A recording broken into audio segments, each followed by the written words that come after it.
Assalamualaikum warahmatullahi wabarakatuh. Terima kasih sudah mengklik video ini. Nah, di video kali ini saya mau nanya sama kalian semua, siapa yang tidak pernah mendengar kata asam urat? Ya, tentu semua kita pernah mendengar kata-kata asam urat. Nah, tahukah Anda jika asam urat itu juga berpotensi untuk memberikan sumbangan kepada Anda agar Anda bisa menjalani cuci darah? Nah, di video kali ini kita akan membahas tuntas sampai ke akar-akarnya terkait asam urat. Asam urat, asam urat, asam urat. Oke? Tapi sebelum lanjut, jangan lupa mensubscribe channel ini karena di channel ini akan membagi informasi kesehatan setiap minggunya.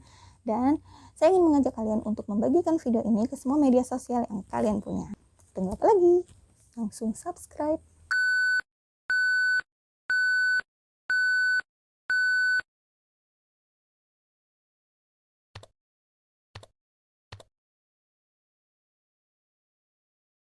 Penyakit asam urat. Ya, penyakit asam urat ini atau bahasa medisnya GOUT itu terjadi karena tingginya nilai asam urat di dalam darah. Pada keadaan normal, si asam urat ini ada di dalam darah, kemudian diolah sama ginjal, dikeluarkan lewat urin. Namun pada keadaan tertentu, tubuh bisa memproduksi lebih banyak kadar asam urat atau bahkan tubuh tidak bisa mengeluarkan si asam urat tadi lewat urin. Sehingga hal itulah yang membuat asam urat itu menumpuk di dalam darah. Nah, gejala asam urat ini yang paling sering kita dengar adalah nyeri sendi. Tapi tahukah Anda bahwa gejala asam urat ini juga ada klasifikasinya loh. Klasifikasinya adalah asam urat kronis dan juga asam urat akut. Nah, kita akan bahas satu persatu gejalanya ya. Sekarang kita akan membahas tentang gejala asam urat yang akut.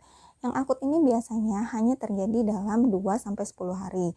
Gejalanya itu sangat nyeri, sampai yang nyerinya itu bengkak, kemerahan, bahkan kalau disentuh sedikit aja itu udah nyeri. Areanya itu biasanya di jempol, di lutut, sama di pergelangan kaki. Nah, sekarang lanjut ke gejala asam urat yang kronik. Gejala asam urat yang kronik ini biasanya orang yang mengalami asam urat ini dalam waktu yang panjang, yaitu paling tidak 6 bulan sampai 1 tahun. Kemudian gejalanya ini muncul nyeri sendi yang berulang, sehingga mengakibatkan kerusakan sendi yang secara permanen. Nah, hal itu membuat sendi yang terkena asam urat itu tidak dapat bergerak secara normal. Hal ini biasanya terjadi di ibu jari kaki, di jari-jari tangan, di pergelangan tangan, di siku, dan juga di tumit. Sekarang ke penyebab asam urat. Nah, di dalam tubuh kita ada zat yang terbentuk secara alami, yaitu purin. Nah, purin ini juga bisa didapatkan dari makanan. Ketika kita makan makanan yang mengandung purin, tubuh akan merespon mengeluarkan asam urat yang berguna untuk memecah atau menguraikan si purin tadi. Ketika asam urat itu bekerja, sisanya si asam urat ini dikeluarkan lewat air seni dan juga feses.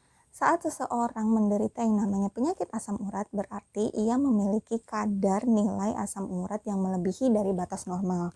Nah, hal ini terjadi karena dua penyebab. Penyebab yang pertama adalah tubuhnya terlalu banyak memproduksi si asam urat, atau penyebab yang kedua adalah tubuhnya malah tidak bisa mengeluarkan si asam urat tadi. Sehingga si asam urat tadi melebihi batas normal. Nah, ketika hal itu terjadi dalam waktu yang lama, berkelanjutan, terus-menerus, asam urat tadi dapat menumpuk. Menumpuknya di sendi. Ia menumpuk dalam bentuk kristal. Jadi kristalnya itu tajam, runcing. Jadi di sendi itu dia menusuk-nusuk. Nah, hal itulah yang membuat nyeri sendi. Jika lama-kelamaan nyeri sendi itu berlanjut ke radang, kemudian ke bengkak. Selain penyebabnya tadi, ada pula faktor-faktor resiko orang bisa terkena penyakit asam urat.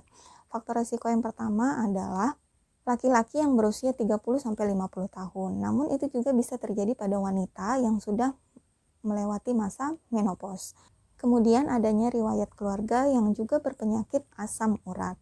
Kemudian orang yang sering mengkonsumsi alkohol juga memiliki faktor resiko terjadinya pembentukan asam urat yang berlebih. Kemudian orang yang makan makanan tinggi purin, contoh makanannya adalah jeroan, daging merah, kemudian makan makanan laut seperti ikan tuna, dan juga makan makanan kaleng seperti ikan sarden. Juga yang sudah viral itu yang biasa kita dengar adalah makan makanan sayuran hijau seperti bayam, kangkung, buncis. Nah, jika si asam urat ini terlampau tinggi kemudian terjadi terus-menerus, maka di dalam tubuh akan menimbulkan yang namanya komplikasi. Komplikasi yang pertama adalah munculnya benjolan keras atau bahasa medisnya TOFI. Si TOFI ini muncul di bawah kulit, dia menumpuk si kristal-kristal asam urat tadi, dia menumpuk di bawah kulit, akhirnya dia membentuk benjolan. Dan benjolannya itu keras.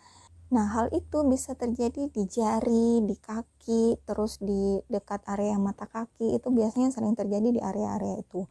Kemudian komplikasi yang kedua adalah pengeroposan tulang dan kerusakan sendi.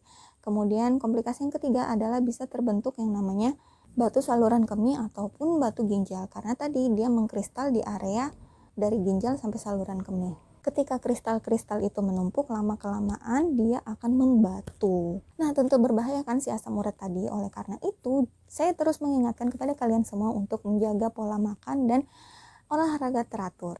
Baik, itu saja yang bisa saya sampaikan. Saya mohon maaf apabila ada kekurangan. Jika kalian ingin saya membahas sesuatu tentang masalah kesehatan, silahkan tulis di kolom komentar. Saya akan mencoba membuatkan videonya. Terima kasih sudah menonton video ini. Wassalamualaikum warahmatullahi wabarakatuh.